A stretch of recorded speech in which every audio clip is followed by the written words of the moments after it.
Dua orang pemuda menjadi korban pembacokan oleh tetangganya sendiri di Jalan Kapasak Raya nomor 26 Selasa 21 April kemarin.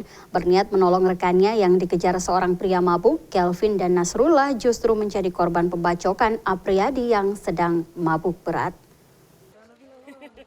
Malang benar nasib dua orang pemuda, yakni Nasrullah 26 tahun dan Kelvin 32 tahun. Alih-alih ingin menolong rekannya yang diburu parang oleh tetangganya yang sedang mabuk, justru mereka malah menjadi korban pembacokan.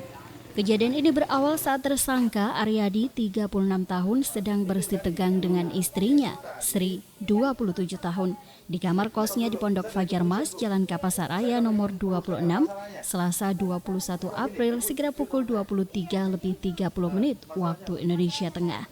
Tetangga kamarnya, Ajim, yang menegur keributan tersebut justru dikejar parang dan badik oleh tersangka Aryadi hingga ke dalam kamarnya. Mendengar teriakan Ajim, dua rekannya Kelvin dan Nasrullah hendak menolongnya. Namun naas, kedua pria ini justru yang menjadi korban pembacokan tersangka. Awalnya saya tegur orangnya, terus marah, dia kejar saya pakai badik. Di situ saya tutup pintu, dia kejar saya. Saya teriak, minta tolong sama orang tuh. Terus banyak teman-temanku datang. Nah, di situ waktu teman-temanku datang, dia borong saya, dia main seram parangi orang semua. Iya. Di situ banyak korban luka. Siapa-siapa yang luka, Pak? Ada sepupu Kevin, Abdullah, jatuh luka semua, tangannya, punggungnya. Akibat kejadian ini, dua korban menderita luka yang cukup serius. Kelvin mengalami luka bacok di bagian tangan kiri dan luka tikam di bagian perutnya.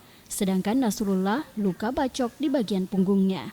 Dua orang korban kemudian dilarikan ke rumah sakit Daya untuk mendapatkan perawatan intensif. Sementara tersangka diamankan aparat Polsek Biringkanaya. Aparat juga mengamankan sebilah badik dan sebuah parang sebagai barang bukti. Jadi awalnya tadi terjadi pertengkaran antara Aryadi dengan istrinya nama Sriwati, karena posisinya suaminya dalam keadaan mabuk. Tiba-tiba ada tetangga kamarnya namanya Ajeng itu menegur, ada apa, kenapa ribut-ribut. Nah, akhirnya dia itu tidak terima karena menyangkut masalah keluarga. Nah, akhirnya dia panggil, karena sudah turun, dia panggil, dia ambil sebilah parang sama badik yang ada di kamarnya. Pada saat dia ambil, didatangi teman-temannya Ajeng melakukan pemukulan atau pengeroyokan terhadap si pelaku Aryadi tadi. Jadi saat ini korban pelaku sudah kami amankan ke Polsek Biringkanaya. Untuk korban kami bawa ke rumah sakit. Hingga berita ini dibuat, tersangka masih mendekam di balik jeruji besi Polsek Biringkanaya guna pemeriksaan lebih lanjut. Dari Makassar, Andi Zul, Rini Amraini, GoTV memberitakan.